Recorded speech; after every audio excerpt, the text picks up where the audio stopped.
Les résultats des élections législatives en France sont un revers pour le président réélu il y a tout juste 2 mois. C'est désormais un chef de l'État, Emmanuel Macron, sans majorité absolue, qui devra mener sa feuille de route européenne. Dans ce contexte, des voix s'interrogent sur son influence à venir au sein des institutions. Ce qui est inconnu, c'est le rôle du Parlement français, de l'Assemblée nationale, dans la définition des politiques européennes ou dans l'acceptation des politiques européennes, puisqu'on n'a jamais eu ce cas sous la Ve République, d'une absence de majorité à l'Assemblée, et donc on ne sait pas quelle influence ça peut avoir sur les positions du gouvernement au Conseil des ministres ou sur la mise en œuvre des accords qui auraient pu être trouvés au niveau européen. Si Emmanuel Macron se fait toujours le champion de l'Union européenne, ce scrutin révèle une nouvelle fois la défiance des citoyens à l'égard de la trajectoire du projet commun.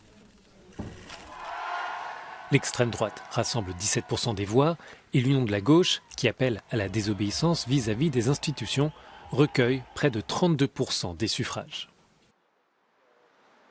On a un message avec l'élection législative française, avec les résultats de l'élection législative qui est de dire que l'Europe actuellement doit être repensée, on doit en rediscuter. Après, il ne faut pas non plus interpréter le résultat de l'élection française comme un référendum.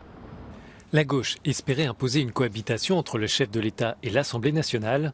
Le pari est raté, mais ce rassemblement de la NUP est désormais incontournable dans le paysage politique.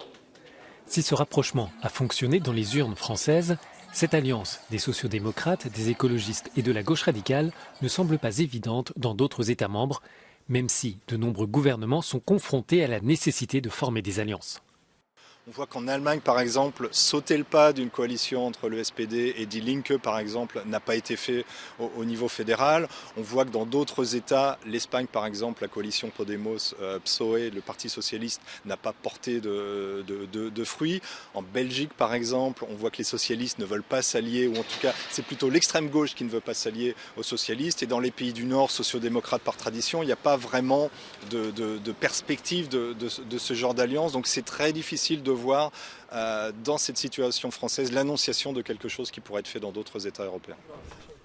Finalement, c'est le temps et l'expérience de ce nouveau paysage politique français qui permettra de déterminer si le président pourra poursuivre son ambition européenne ou si Emmanuel Macron devra passer davantage de temps à négocier pour ne pas être bloqué face à cette configuration sans précédent.